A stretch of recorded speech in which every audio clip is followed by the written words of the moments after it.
How's it going, everyone? And welcome back to the Two Summoner podcast. My name's Corvy, and I'm joined, as always, by the handsome, the one, the only, Papa Pike, dude. All you Hello. have to say is handsome, and I'll be happy with that. Like you don't need to say anything more. Don't even need to say my name. Just be like the handsome. I'll be like, oh, yeah, The handsome. that's a good nickname. That's like I'll get that on my biceps. For all you audio listeners, I'm flexing right now, where I'm gonna get B on one arm and handsome on the other. Like Des and Troy. But what's going on, man? You have a good day off. It was you had a cheeky holiday today because everyone but Queensland and WA. The best thing in New South Wales now, June 12th, which is my birthday. Oh, it's my birthday while we're recording this. It's Corvy's birthday. It's also public holiday because it's the King's birthday. Oh, dude. So I just say you're welcome. The King can give you a birthday. Dude, our birthdays are so close. Did you know that? When's yours? Dude, mine's on Sunday. Oh shit! It is really close. Really close. We're 6 days apart. Damn. That's hectic. June babies. Mate. Well, just to get on with it, because we have so many questions, so I feel like it's going to be a pretty big sesh with our guest this week. Who is it? This week, we have Max-imize joining us, who is a person that was on an amateur organization with me for a while, was and is the new LCO analyst. So should be a good chat. It's going to be huge. Let's jump straight into it. Sure, mate. All right, and we're back with Max-imize. How's it going, man? It's going great. Fantastic. Great. There's the winked camera. Love that. Audio listeners. I can't see what you guys are seeing, by the way. Wait, I'm not actually streaming to you guys. My apologies. Oops. Yeah, I'm that's just okay. sort of gaming it based off what cool. I'm guessing. There you go. I'm just like looking directly at you. Yeah. I have your camera up. I'm just staring at you, dude. Hey guys. What's going on though, man? Thank you so much for coming onto the Two Summoners podcast for us. Thanks for having me. Oh, mate, it's an honor, honestly. First LCO desk to come onto the podcast. It's huge. I know that you're one of 4, technically. Well, one of 5, actually. The least popular one. So that's starting at the bottom and working your way up. Never. The LCO talent ladder. We saw it more as going for like the more handsome. We went for the handsomest. And then we're working our way that way. You know what I mean? Yeah. Yeah, that's fair. Yeah. Yeah, Mac was busy, so we got you. Anyway, introduce yourself for those who may not know who you are, man. Okay, my name is Max, or Max-imize, as my very creative alias goes. I am currently a caster/analyst for the LCO on full-time now, this split. I've been a player before, I've been a guest analyst, and now finally getting to work on the show as a regular. So yeah. Amazing, man. Huge. Yeah, huge for you as well. So congrats for making it on the full-time roster. That's sweet. Thanks, bro. Yeah, well, I was super excited for you. So It keeps LPL, but we don't like, look, we lost someone, but we gained someone better. That's all I'm gonna put it as. So hey. My man. Pour some out for one's homies. So okay, I just want to get to know you a little bit more though, and I'm sure the viewers out there want to get to know you as well. So just tell us your humble beginnings with League of Legends. Like, where did it all start? My humble beginnings were very humble. They were on a laptop I got from primary school. In like year 6 was when I first started playing League of Legends, because one of my friends, I think his brother or something, was into it, and he was like, "All right, we're gonna get on this. It'll be so fun." I hated it. When I started playing it, like I just despised the game. I think I AFK'd. I had this great strategy to AFK games when I was like first starting. I was like, okay, well, I'm not technically leaving the game, but I'll just like close my laptop, and that'll be that, right? Like the game will just time out. I didn't realize how the AFK system kind of worked. So that was my first experience. Then I'd played on and off all throughout high school, and then lockdown I got like really good because I was obviously didn't have very much to do.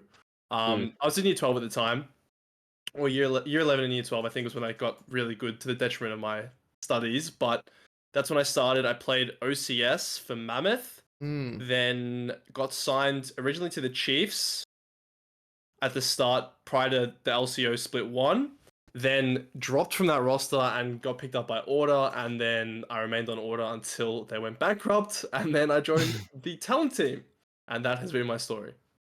Damn.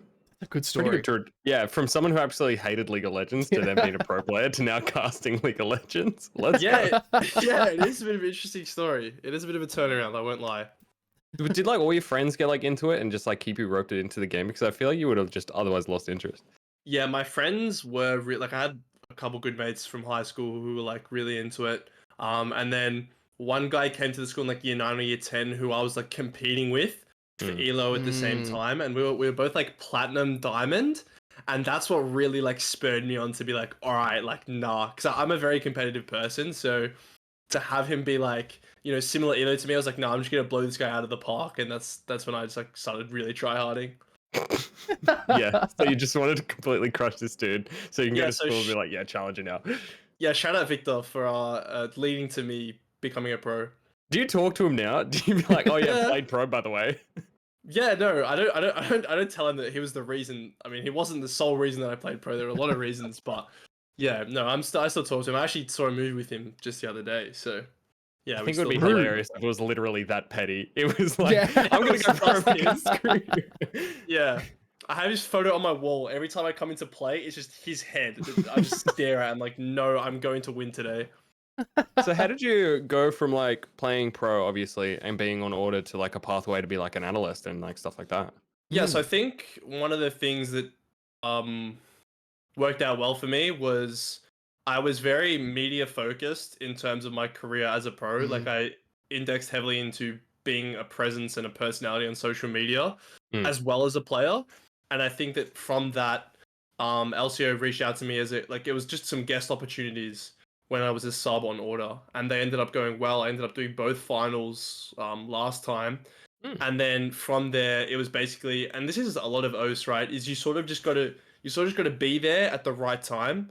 So I was there doing part-time work, and then, you know, Kitty has been just smashing it out of the park, going international to LPL and everything. So then there's just a vacancy, and they've got to fill that vacancy somehow. So they brought me along to do that. And I think it's just been, yeah, sort of case of, you know, right place, right time type thing, as well as, yeah, them just taking a chance on me being decent on broadcast and it working out. Yeah, I love that actually. Yeah, I thought you were gonna be. You were like doing some stuff for order, like some content stuff for order for a little bit there. Oh. Obviously, before they went boom. Yes, I was. Yeah, that's probably a big reason why we went boom. To be honest, I was doing content. I was very much just like, I don't know. I was doing like media shoots and that sort of stuff, as well as trying to maintain. But it's hard when you're not a player because you don't really have the relevancy to have that media presence in the first place, if that makes sense, right?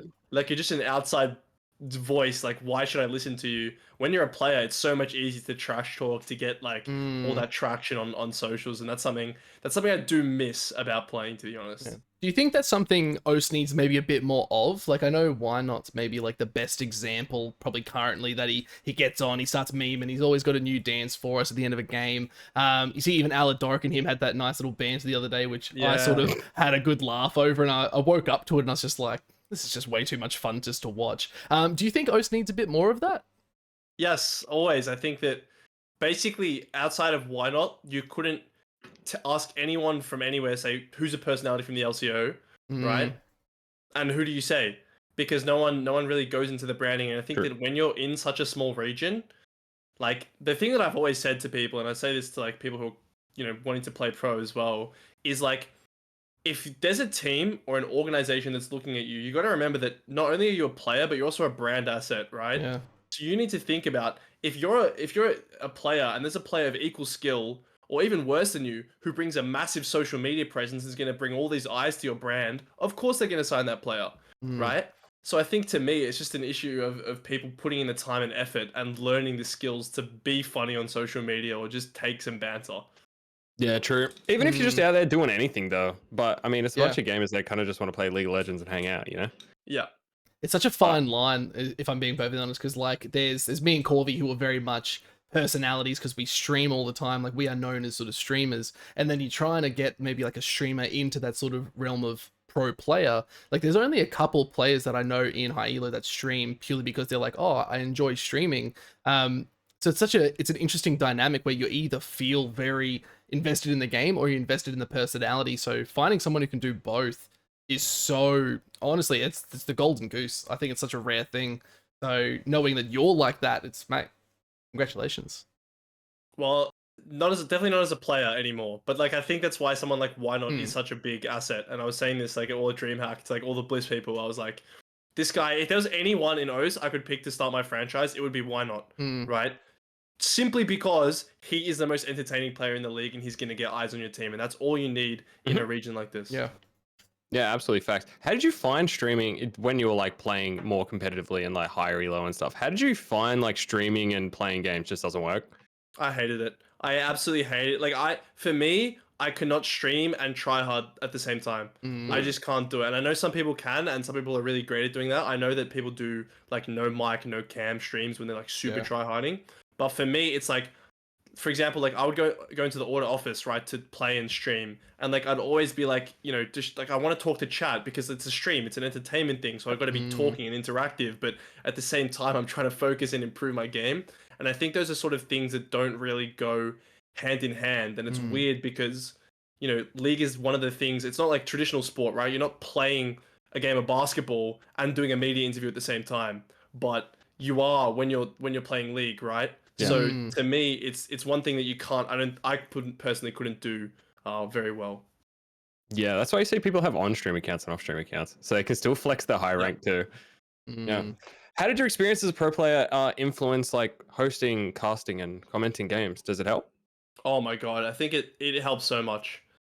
Not only because you have the game knowledge and whatnot, but I think also you sort of know what audiences want or what would be interesting for audiences to hear, right? And I give that a lot of credit to me listening to a lot of international broadcasts as well, just from being a kid and like growing up with watching League. But it's like you understand what's interesting to hear and you understand what's not interesting to hear, and having that knowledge as a pro, where you know it's sort of that thing where if you're really good at something and you know it to that great detail, you should be able to explain it simply, right? And the benefit of being a pro and then going into an analyst position is you can go from explaining something really simply to getting really geeked out on like a deep dive topic where we've got 15 minutes on broadcast to discuss this one topic and go into as niche detail as you can. And being able to cover all of that, I really like, and credit to being a pro. For all those English So you skills. watch like international stuff to get like, do you study notes these days? These days I study I do notes before every show. But when I was like the main thing in terms of when I was speaking about international broadcast was like LCS for me religiously on, I think it was Sundays and Mondays because it was like the American weekend for us. I remember every single class that Monday morning I was watching LCS. Every single Sunday morning I would wake up, go sit in the like TV room, just watch LCS for like 5 hours, and you know listen to the cast, listening to what they're saying, and really learning from that. That's hype, dude. Yeah, that's sick. It was awesome, bro. I loved it. I loved it, man. Yeah, and I was watching your co-streams as well. I could see that you've always like, well, not always. You seem to have like a pretty big passion into wanting to get into it anyway. I think so. I think it's just because it became such a big time sink for me that when I was like young, that it's sort of like just become a part of my life now. Yeah, I kind of have to do something with it. I'm like, exactly. I was actually gonna walk away from it, like following the order thing, but then obviously the LCO casting happened, and I was like, well, it's too good of an opportunity to pass up for now. Yeah, how did that go with you, like with order and stuff? I feel like that's interesting, and we haven't talked to anyone on order. I mean, I talked to Puma a bit on the side, like personally, but I haven't really spoke to anyone or asked any questions. How did that go? How did you hear the news and stuff like that? Yeah, that was a rough point. There's a bunch of other stuff happening in my life as well at that time. So basically, I was at uni, right?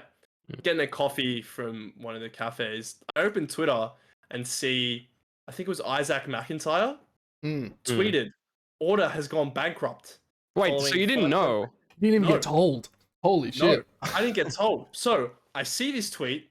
I'm like, dude, what the hell? I instantly jump on Discord, message like my manager, my coach. Like, I'm like, what is happening? So apparently the players were told like the night before or something in a big meeting, because they had MSI coming up and they were like, well, you guys don't have to play because, you know, you're technically not represented by an org. So nothing's binding you. Apparently people got called up saying, if you've got stuff in the office, come get it now. They're closing the doors like midnight tonight. Like, you got to come grab stuff. It was very, very sudden. And basically, like, the thing for me that really sucked was like, I was still under contract, so I missed, and like I wasn't working, and like that was my full-time source of income, right? Yeah. So I was under contract for basically half a year left. I had half my contract left that didn't end up getting paid out, and there was just nothing we could do about it. So it was tough. It was sudden, but yeah, like hearing at the back end of it, like the fact that they were losing like 350K a month, like how? Yo, Like Wow. how is that possible? You where are know? they burning it? What? Like maybe salaries, but I Yeah. mean, even then, like you can't chalk up that much. What's that No, business that's model? Like, They didn't have one. that's Did not a spend, business model, man. spend. Yeah, Yeah. it's not a business model. If we throw money at it, let's see what comes back. Exactly, that was the Nothing. plan. Oh, far out. Yeah, That's I was crazy. really upset because like my time at Order, and this is probably like the biggest reason I'm glad I went pro was that Order was the best org for the year and a half that I was a part of it Mm. before it went bankrupt. Right, they treat us so well. Like practice facility, I went to dinners with like all them meeting like the higher ups and stuff, and like they were so good about integrating the players into everything. Um, yeah, it's just a shame. It's just a shame. But all things come to an end. Don't cry because it's over. Smile because it happened. Oh god. Yeah. Oh god. Dude. That's my Do you solo have queue games anyone? too. Do you have anyone like inside the scene or like inside like your team of like casters that are around you that you like look up to, get help from a lot? The biggest one I look up to is Rusty, obviously because Yeah, he facts. does my job. He does what I want to do, and he's been like the thing for me was that Rusty was one of those people. You know, when you meet someone for the first time, and you're like, "Wow, this is someone I've been like looking up to for a while," Mm. and you're like, "Wow, I'm having a conversation with them." Like that was kind of the effect with Rusty for me. It was like showing up to the LCO studio for the first time when I was guest hosting, and like Rusty's there, and I was like, "Wow." Because like he just was like the for me the face of Oceanic League of Legends, right? Yeah, Mm. he Because he's still is, man. still is, right? And he's been like an OG, like even before Hmm. Skimmy and all those guys Yeah. came on, like he has been the one who's been there forever. And he just like he always impresses me with what he talks about, the way he delivers it, and what he Mm. focuses on. Like I'm always every time we go backstage, I'll be like, hey, like what did you think? Like, do you have any pointers and whatnot? And that was crazy. He's a wealth of knowledge, man. Like the little coaching that I got from him just in regards to casting, like I learned so much out of 4 sessions Yeah. with him than I learnt in my entirety casting. So I know exactly where you're coming from with how influential his knowledge is and what it can provide. So, mate, yeah, I totally agree. Like that when I met Rusty, he sort of looked at me, he's just like, "Oh, you're Pike." I'm like, "Oh my god." He knows me. He knows my name. Oh my! Yeah. And I sort of ran off. I was like, "Shit, I gotta go to the toilet, man." And I just ran away. And that was a fun dream hacks experience. Well, at least that for another time. But yeah, so tell us more about how. So I know you're studying and you got all your uni and exams and stuff. So you've missed the last week and this week as well, because I believe you're not on this week, correct? Or you? I actually I am this week. Okay, I'm going cool. up. Yeah, I fly out tomorrow morning. Ah, sweet. Because then they've got another guest coming on We as do. well. I'm color casting on Wednesday, so I don't know what Zach's doing. Nice. I don't know what Rusty's doing, but yeah, Destiny's joining us Wednesday as Yeah. analyst. Hmm. I'm So excited for that'll be that. great. I Oh, remember watching he's so Destiny. good. Yeah, he's an OG. Yeah. He was one of my faves. He was on Direwolves for a long time, wasn't he? And then in Legacy as well? Legacy. Did he play? I think he played for Chiefs as well. Yeah. Somewhere in there. He's probably played for all of them. Yeah, these old frogs, they go from team to team. They Yeah. do. Yeah. That's yeah. So okay, I want to talk about like how are the nerves being kind of the new caster, then being on the main stage at DreamHacks? Like if we could bullet, I sort of mentioned DreamHacks subtly to get it in. How'd you find that first DreamHacks experience?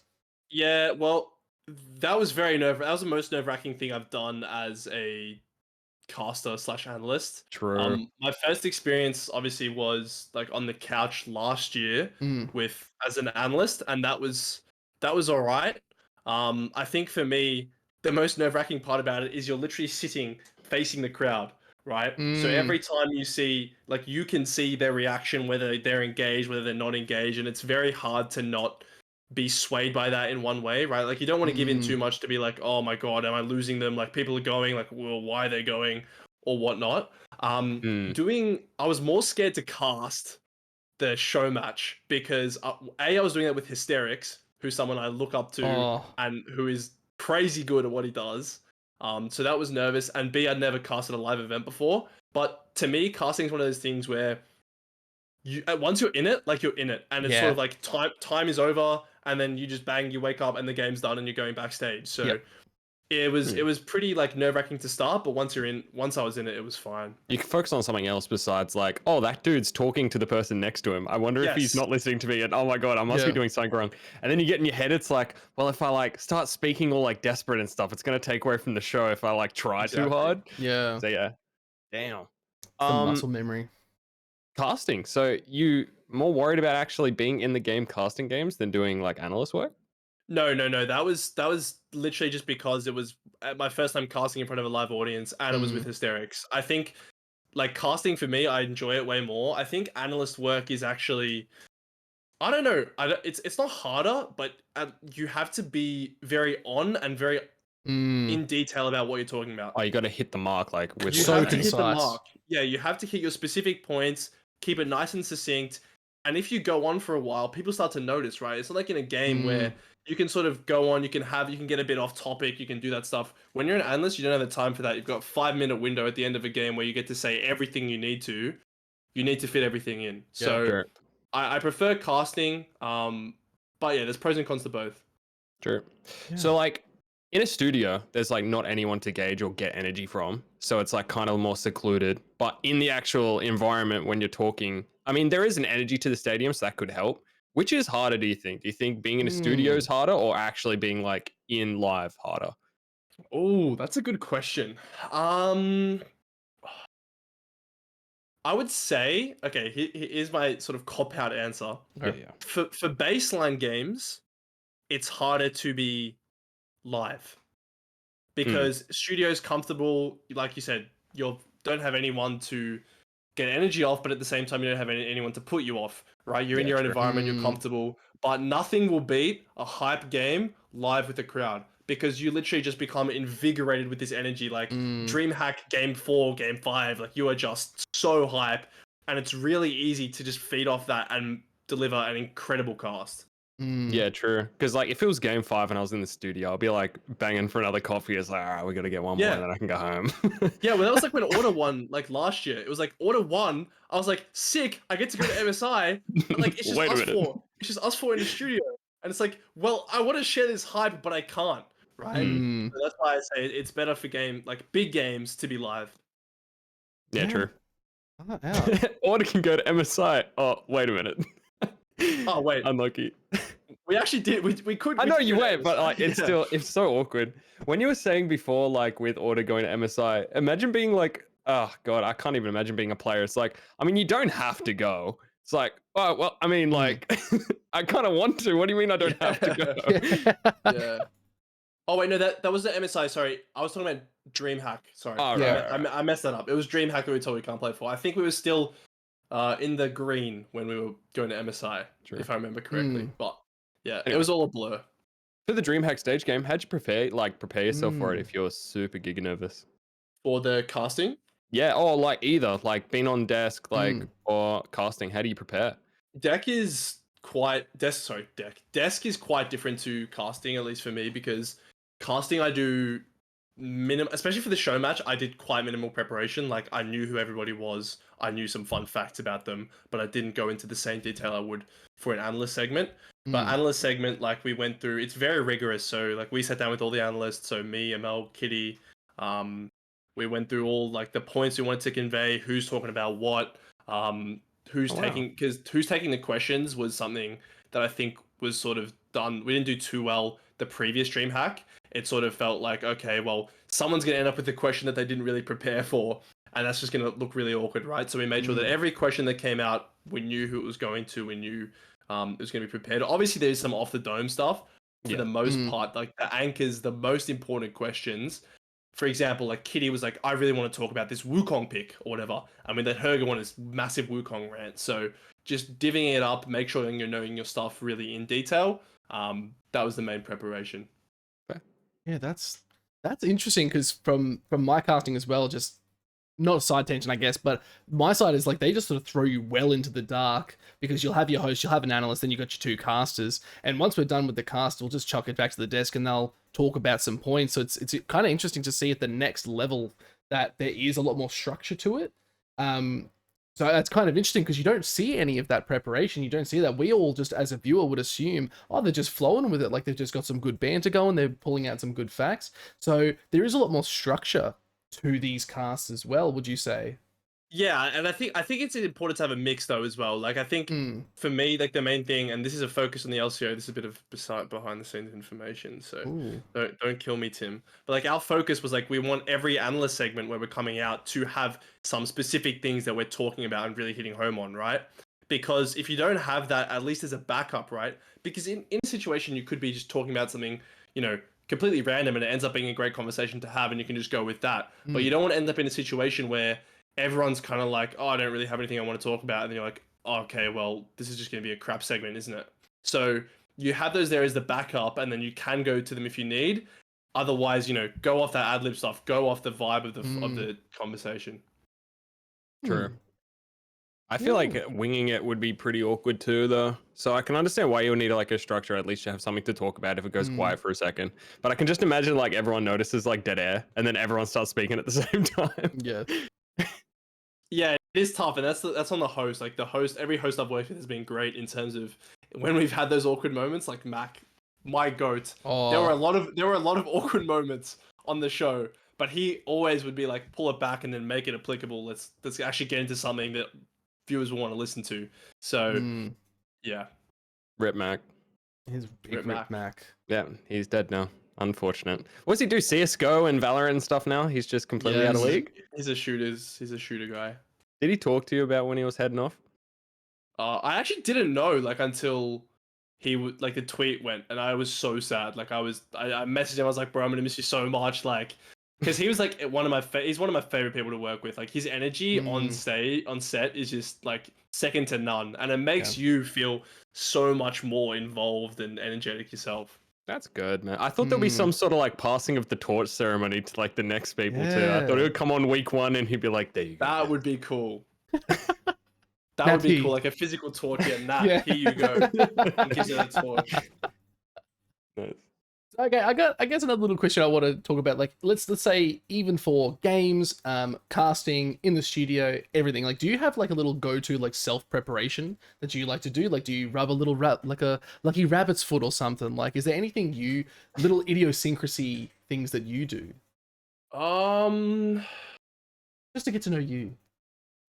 We order Uber Eats or Menulog. Or I was going to say Menulog. Yeah, we only do Menulog actually. Yeah, Menulog is what we do. We order that before going on every show. I'd say in terms of my specific things, one last look over my little notes so I don't forget anything. I like to have a cool stat to pick out every week is my thing, and it's something I'm focusing on this show is having at least one cool thing that I can be this is a unique stat that I can talk about, but I don't really have a ritual in the sense of I tie one shoe before the other or anything like that. What about vocal warm-ups? Do you do any red leather, yellow leather? I should. I should, and after hearing Rusty and Skimmy after some of their games, if I'm doing a best of 5 ever, I definitely will. Yeah. For vocals, the main thing I do, and this is when Skimmy put me onto this, was tea with lemon, honey, and ginger. Yeah. We have them backstage at everything because they are just the GOAT. You have one of those and you're instantly back to Mariah Carey levels of vocal performance. It's incredible. Yeah, no, so do they do any vocal stuff besides drinking tea? Do they? Yeah, I kind of want to just know if you're sitting there just chilling and then they're just going my mama makes me mash my mini M&Ms or something like that. No. Yeah. No, I haven't heard it at least. They might do it in silence, but I don't know how effective that would be. Strong vocal warm-ups. Yeah. Yeah, it's just the elevator selfies. That's all their vocal warm-up they need. That's the ritual. That's the ritual right there. Is we go into the bathroom and post a selfie. That's the ritual. Thank you, Corvy. That is actually the ritual. Let's go. One at a time? No. It gets so crowded in there, man. When I tell you, and some guys just trying to come in because we share the building with a bunch of other businesses, right? So it's not even ESL. So you just get some random guy coming in from an accounting firm, and there's Mac just hitting in the bathroom and 3 other guys, and he's like, "Hey, dude, I just gotta take a shit. Let me in there. Can I have a second, please? Can I have a second?" Mac's body transformation though, hey. Oh, he's chatted out now. It's taken him 2 and something years. He's huge. He's like in person, bro. Like he is just incredibly solid. Like just big man. Dude. Yeah. As a host and commentator, how do you balance maintaining being like objective, providing some insight analysis, and also being entertaining? How do you like mix it all up? That's a good question, because it's been hard to like at points not just completely go in on someone when I feel like I should, because I don't want to flavor the broadcast in a sense that it's just completely negative environment. Because at the end of the day, we want people to be having a good time watching our product, right? So it's not going to help if I'm saying, this dude is so trash, why is he playing? That's what I want to say as a player, right? That's what I want to say as someone who, and when I'm on my co-streams, like, I will flame someone to no end. But when I'm on broadcast, like, I'll call out a mistake, but I'll call out a mistake in that it is just that, you know what I mean? It's a mistake that this player made. They're not a complete trash garbage player who shouldn't be in the LCO, right? So it's like that balance of still giving credit to when people misplay, but not doing it over the top. Yeah, true. I mean, like, it is kind of entertaining to throw someone under the bus a little bit, but I guess if you're like the player, it would feel pretty bad, like watching it back. That's what I think as well. For like my own experience, is like I do find it funny because I watch I don't know if you guys seen like Shacked and a Fool, but like some of the clips, they had this running joke where there's one player, JaVale McGee, who just gets called out every week for just being a complete useless like sack of potatoes, right? And I think that would be hilarious to do. But you're right, because if I was a player and that was a narrative about me every week, like I would just not play. You know what I mean? Like I would just feel so terrible, and I don't think it's good for the audience either. So you got to show a bit of restraint sometimes. Oh, I'd love to see it. You're casting on what, Wednesday? Just pick one person out. Yeah. Rip it into it. He's not doing anything wrong. Just start like exactly. Every analysis segment we have, we're talking about like the draft. But how bad was this guy this game? Like, just always bring it back whenever I can speak about him. That'd be hilarious. As long as he's in on it. Make it why not? Make it why not? If he's playing Wednesday. Who's he playing? I'll check real quick.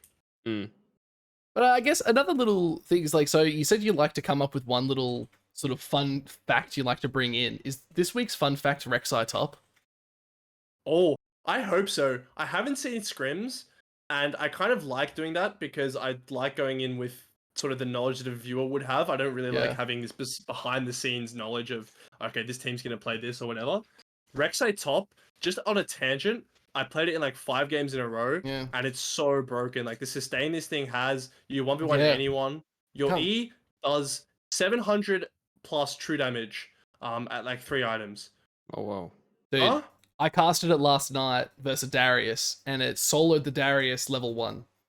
Yeah. I was like, that's stupid, man. That shouldn't happen. Yeah, right. It shouldn't happen. And we were Darius like, is horrible. It was literally, Darius still got the 5 stacks on him, went full out, like ghosted and everything, double flashes burnt, Rek'Sai still won. I was like, wow, that was purely mechanical.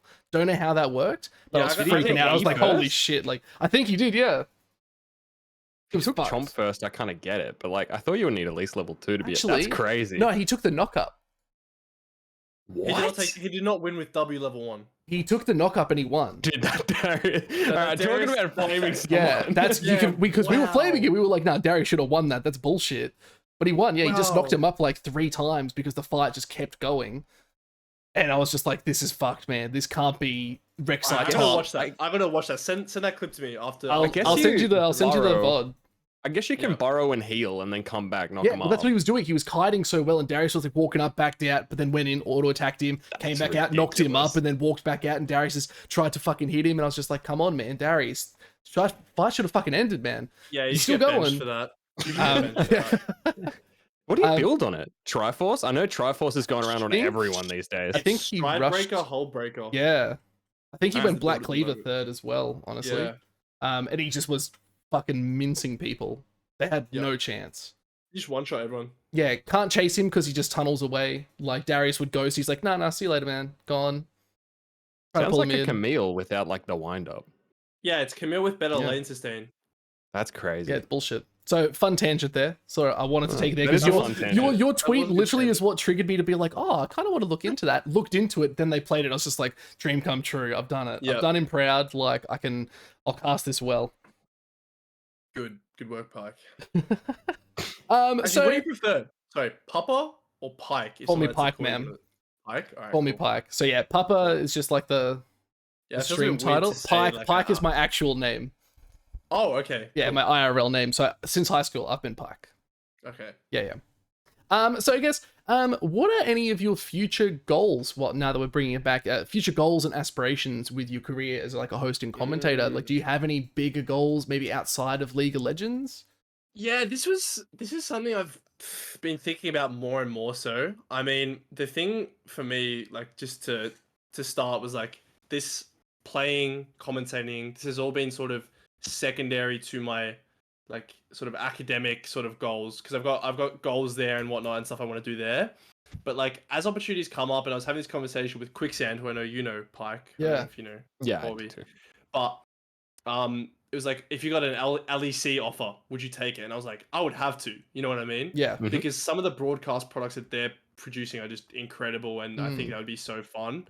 To me, it's like the only issue I can see is potentially getting bored of doing League my whole life. So yeah, like maybe switching into a sport like a traditional sport. I've been thinking about like basketball commentating or something like that. Sick. Could be awesome, and that's something that because at the end of the day, it is a bit hard sometimes to explain. Not everyone gets you're a League of Legends commentator.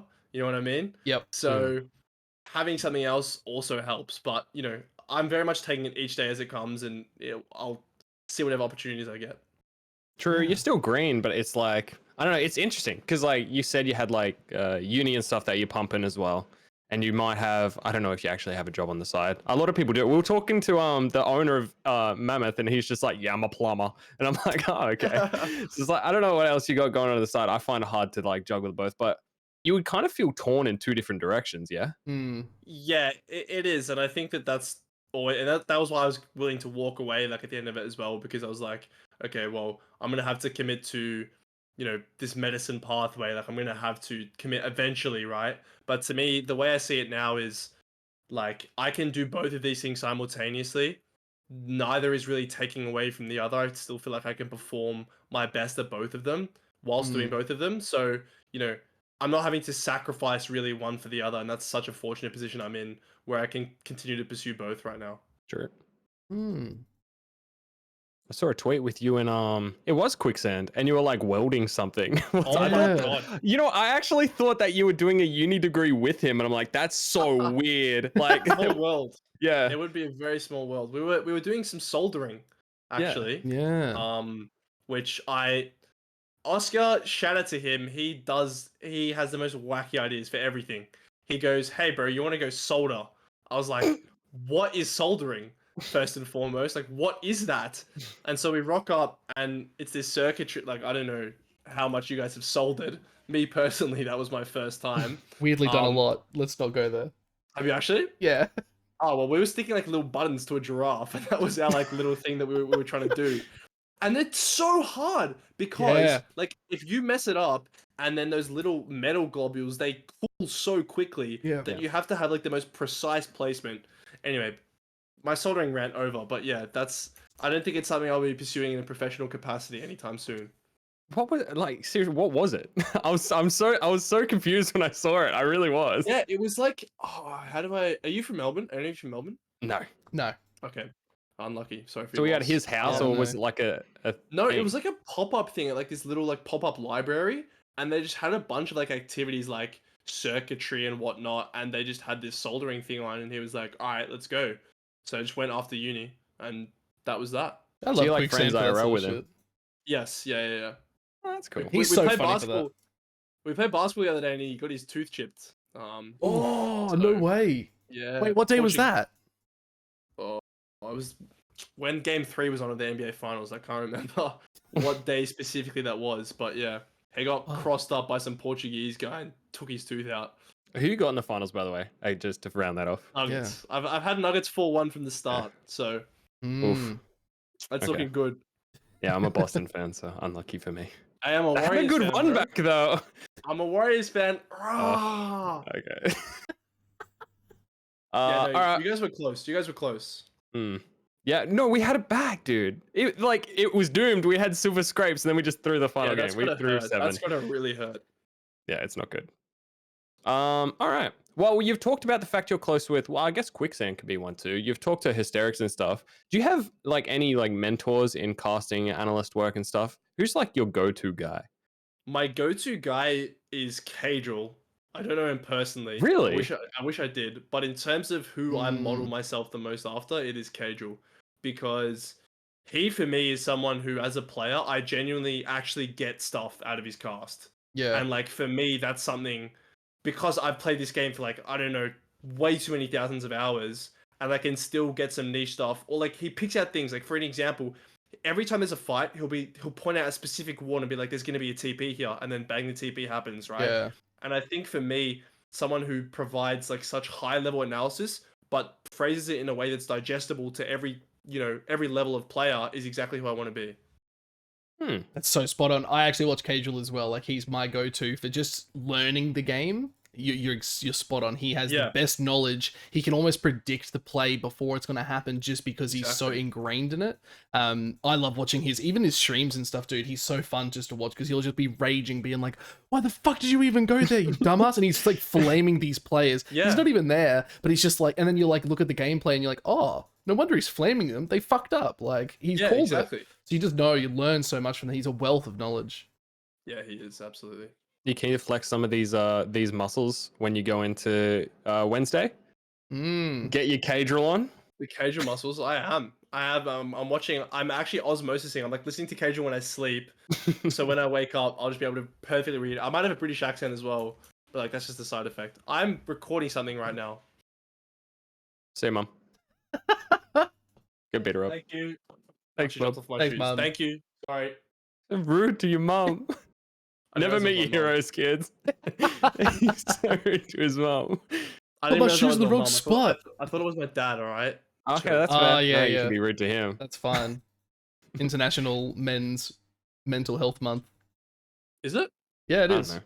It's Pride Month, no? It is, but the Pride Month took it from men's mental health. Wow. Fun fact.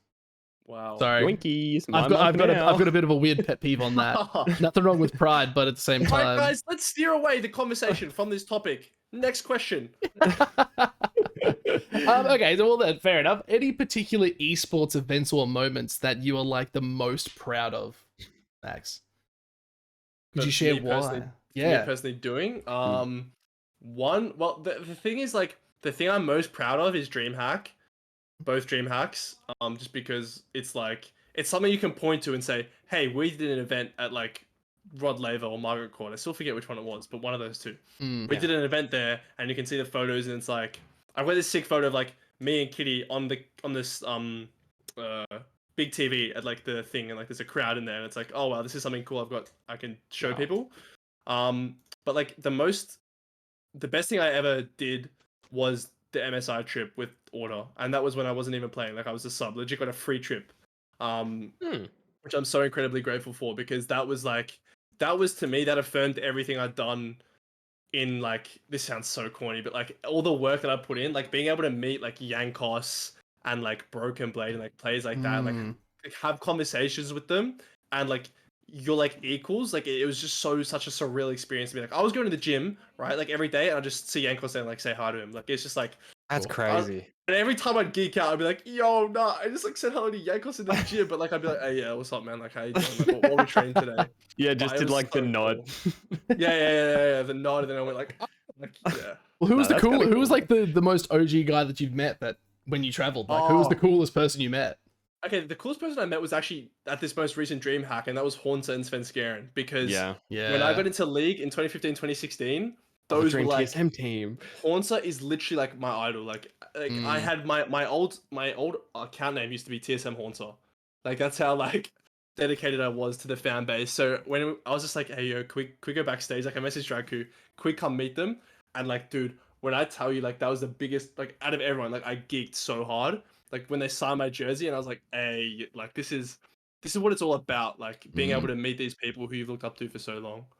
Yeah, you're right though. It's like when you've been working on something for so long, and you actually finally get to a level where you've been watching these people, like you watch the cast like Sunday, Monday, or whatever you said at school. So you watch the cast at school, you see these players, then you're grinding it yourself. You're playing in LCO, which sometimes it just doesn't feel like you're going to ever get to like the point. Even when you're competing, it still doesn't feel like it's the same level. And then you win that and you go overseas and you meet all those players, man. Oh, I can only imagine how huge that is for someone. Yeah, you couldn't have said it better. Literally. It just feels like it's all worth it. It's all paid off. Yeah, plus it's like such a polarizing moment. It's like you almost wake up to, oh shit, I'm doing something actually pretty big. Yeah. It's like, yeah, because it's like, it's the same here. As I didn't know people or know anyone. I'm just like grinding, doing streaming stuff. And then I went to thing. And the second that I meet and talk to other like creators, like from like YouTube or Twitch or something like that, and we're just like chatting stats, it's a surreal experience just for me. Cause like I met Fitz recently. Like at one of the dream hacks, and just chatting to him, that for me was like a big moment too. So like I don't know, I just had a weird geeky smile when you're geeking out as well. I'm like, dude, I can see myself in the same position. Yeah, it's crazy, man. We're so fortunate to be able to do what we do. Yeah, even if it's a smaller scale, but like it's mad. I want to hit you with my story, and this is gonna, I can 100% guarantee you won't remember, but I actually remember when I met you, Max. Okay, can I guess? Yeah, guess. It's gonna be DreamHack. Yeah, it was DreamHack, but what particular time at DreamHack? Oh, okay. Well, I have some. Okay. If you remember, I'll be so impressed. Was it? See, now that's why I said don't feel bad if you don't remember, because I just remember because it was a big moment for me, and I was just like, oh. Was it at Fortress? No. Oh, that's surprising. Yeah, no, it wasn't at Fortress. I got a photo with you at Fortress. It was the second night. And we were literally all walking out, and I saw you with the lights, and I remember turning to you, and I was like, "Oh, Max-imize," and you just went, "What?" I was like, "Mate, you did a fucking good job, bro," and you're just like, and you just did like this awkward thumbs up, and you're like, "Oh, dude, was that like near Flinders Street?" Yeah. Yeah, no, I do remember that. Yeah, it was so funny, dude. Yeah. It was the most random encounter. I was just like, I turned to my girlfriend at the time, and I was just like, "There's Max-imize." This guy's a bot in real life, dude. Yeah, no. Fucking Max-imize. And you were just chilling with like your friends, and I didn't want to say anything, and she was just like, "Well, just fucking say something." I was like, "All right." Like, yeah, dude, you're awesome, man. And you were just like, I do remember that. Actually, we were getting the tram. I remember that. Yeah, we were getting the. No, I do remember. Yeah. Well, okay. It's okay. You forgot though. I'll just take that internally. I don't remember much of that weekend, to be honest. So. Yeah, that was a couple dark nights. A couple dark nights, bro. Yeah. Whoops. That's next stream hacks though. Next one's gonna be big. Oh, Corvy owes me so many drinks. Do you? What's the story behind that? Can you make it quick? Oh well, I won the last split for most games won. I predicted it, so he owes me 10 shots. What? Okay, that's way more than I thought it was. Next time I hear it, you owe me like 50 shots. Yeah. It's gonna go to 15 next. Whole bar. Corvy's buying, guys. Yeah, no, well, honestly, like the last thing we have on our list is yeah, can you share like funny behind the scenes moments? Like I guess maybe from, let's pick last split as well. When you were sort of in the studio a little bit more, was there any memorable funny moment you can recall? Maybe like you said, Mac was such a entertaining sort of unit to be around. That's see, the thing is it's hard to find a funny behind the scenes moment because most of the stuff happens on broadcast, so it's just stuff that you hear about on broadcast. This is a tough question, guys. What's the first core memory that comes up when we say funny thing that happened on cast then? It's gotta be Mac doing the thing where he gets off the couch and starts swimming. Yeah, that was for me. I was like, what is happening? Like this like actually what is going on? And I think I said it on cast. I was like, dude, what are we doing? Like, cause he just gets off the couch and just starts like doing this on the floor, and the camera has to pan down to him. And I'm like what? But it works. And that's the thing about Mac is he just does the most random stuff that I would never think to do, and it just works. It's the confidence. It's the confidence behind it. It really is. If you got nothing to lose, he's like, there's no one else here watching but the crew. So it's like, I just fuck around and have a good time. Yeah. Then he probably looks back and goes, why the fuck did I do this? Yeah. Yeah, I don't know. He always has something new as well. Like that's the thing. Like, he's always got something wacky that he wants to try. Like the whole I don't know if you guys remember the wake up thing. Oh, I was sleeping on the Chiefs. Yeah. Like, he that just was came up funny. with that like 30 seconds before the broadcast. He was like, "Hey, when I want you to wake me up, Andy," and he was like, "Okay," and then he did that, and that's like a highlight of the whole split. So, yeah, He's a goat. he's the goat. All right, man. That wraps us up. That's all the questions we got. That was it. How was that? So easy. That was great. You guys are good. That's one of the best interviews I've done. Yeah. Oh fuck yeah, take it. Hey, Yeah, thanks, man. that was very good. You guys made it feel very nice, very at home. Yeah, Just trying to make it fun, you know. You're such a Trying cutie. to bring some content. I need to go apologize to my mum for before. So No, fair enough. yeah. Is she mad? No, but I feel like it's the right thing to do. I think that's Oh, fair. look at him save a But, face. We yeah. stop recording and he's all like, Yeah. Exactly. Taking the recording turns off. Nah. Well, Max-imize, thank you so much for coming onto the Two Summoners podcast, man. We really appreciate it.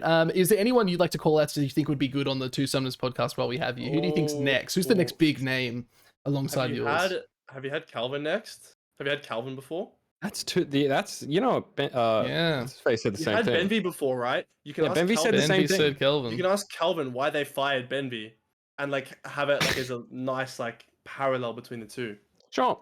Yeah. I'll ask him and I'll get him on and I'll throw that question at him. Sure. Yeah, good. First question. Calvin, we've got one question for you. Why'd you fire Benvy? Done. Interview over. Yeah. That's all we got today. Shortest Anything else, mate? episode. Let's just spin some yarn for like an hour. Thanks, guys. Well, yeah, thanks so cheers, much, man. Really appreciate that. Have an awesome evening. Go say hi to your mum for us. Yes. We'll do. And a good luck in the cast in the next couple of days. We'll be watching. Thanks, guys. And have fun with it. See you, man. Will do. Thanks for having me. All good.